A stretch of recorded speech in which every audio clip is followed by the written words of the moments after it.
Hey guys, welcome back.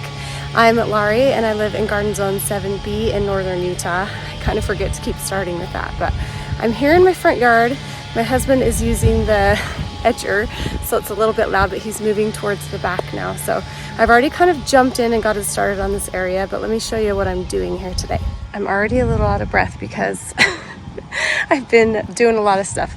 This rose was totally overgrown. This is my neighbor's rose. Hanging over this meter, I do need to keep this open for access, especially back here where the panels are. But my goal today was to get that cleaned up so that they could still access it. But I'm definitely gonna come in and plant these tall grasses that I have here. Sorry, the mailman came and I had to move some things. But I'm definitely gonna come in here and plant these tall grasses here. This is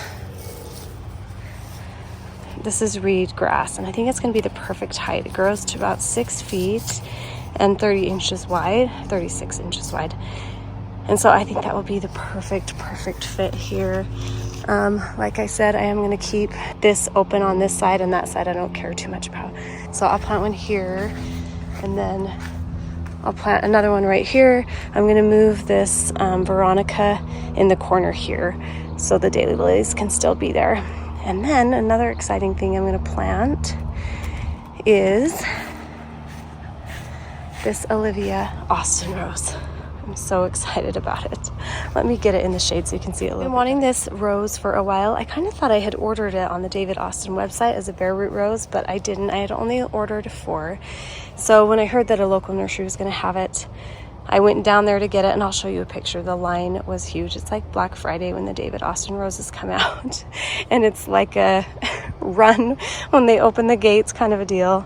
I didn't run, but I was able to get this. There's some aphids on here that I can see.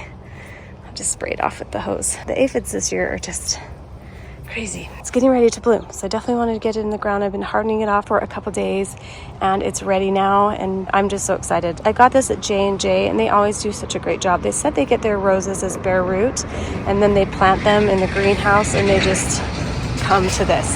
So I'm excited because I got a few bare root roses, and I'm curious to see, because it's my first time, to see if they get this big.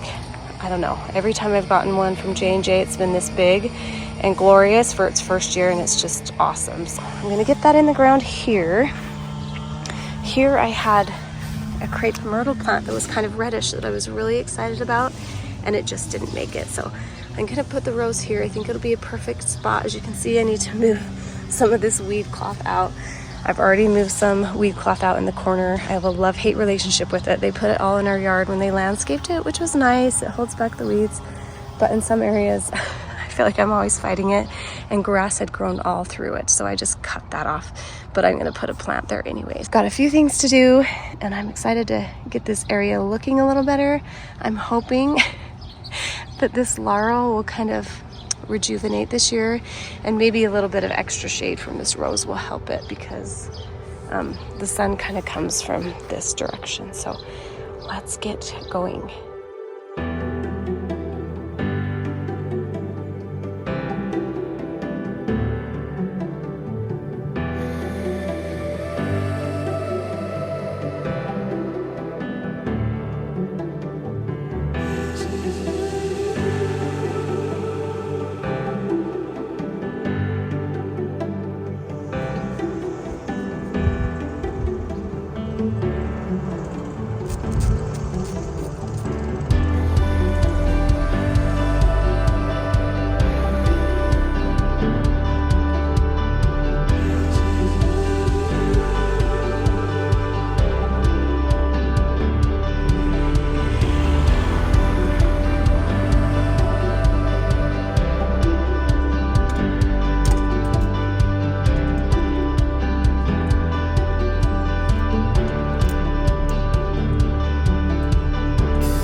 This isn't the most fun job. Not having like the best time, but I'm feeling better because it's looking better. But I wanted to say that the thing I hate about that weed cloth is that stuff grows in it. So I like pulled this right out of that. I'm gonna plant it and just see what happens because I'm gonna be watering this area every day anyway. So I'm gonna give it a chance to root in. And so I'm gonna put this speedwell here and put some good dirt around it. A little biotone down. Probably should have put it at the base, but it's okay to water in and see what happens. Maybe I'll get some flowers. I love this purple here, but it really won't be blooming at the same time as my rose. So this will though. So this will be nice to have on this side too. I'm just gonna see what happens. Might as well try it.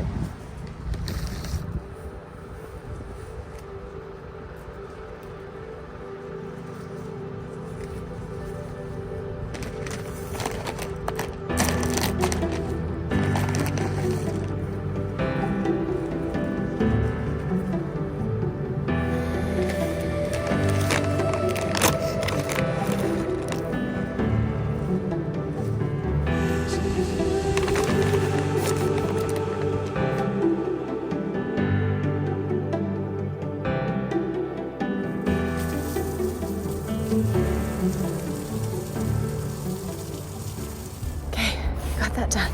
That was a lot of work. I always dread those big projects, moving things, but I'm glad I'm getting them done. So let's take a look. It looks so much better. So I came in here also with some fertilizer. I did the Van Winden's rose recipe that I did. I think it was my rose pruning video, and I probably talked about it since then, but I'll put the recipe here so you can see it again. I got it from Dig, Plant, Water, Repeat. We'll see how it does. I usually just do plain rose tone, but I wanted to try that year to see if it made even a bigger difference, so we'll see. And then there's that plant that I stuck in there. We'll see how it does. I came in here and also added some soil pep because this dirt was pretty much clay, and it was kind of wet this morning because the sprinklers went off last night. Didn't plan very well, but I still wanted to get it done. So you'll see I had to use the shovel to break up big chunks here and there, but I think it'll be fine. And I'm super excited for this rose to bloom. I moved this daylily that was here over here. Here is the speedwell. Right here it's going to be a pretty purple color. The grass should grow and get 6 feet tall, so it should be taller than this eventually. Unfortunately, it just won't be covered in the winter, but here's the other grass right here, and I love the pop of yellow. I'll put the name of this plant up here because I went to the garden center to see what it was because I couldn't remember the name of it, but I love it. It has these big icy purple blooms on it in the summer, and it's pretty drought tolerant. I noticed my sprinklers don't really come over here very much. It was pretty dry, so I think eventually the grass will be able to adapt to that as well as this plant, so it should be fine. But everything looks so much better, and I'm so glad it's done. I'm glad I got this in before it starts to really bloom, but I will definitely show you when it does. It's going to be a stunner. Okay, thanks so much for joining me. I probably have dirt all over my face. It's hot and sticky and still kind of getting over that cold, but got it done. So thanks for joining me. We'll see you guys next time. Bye.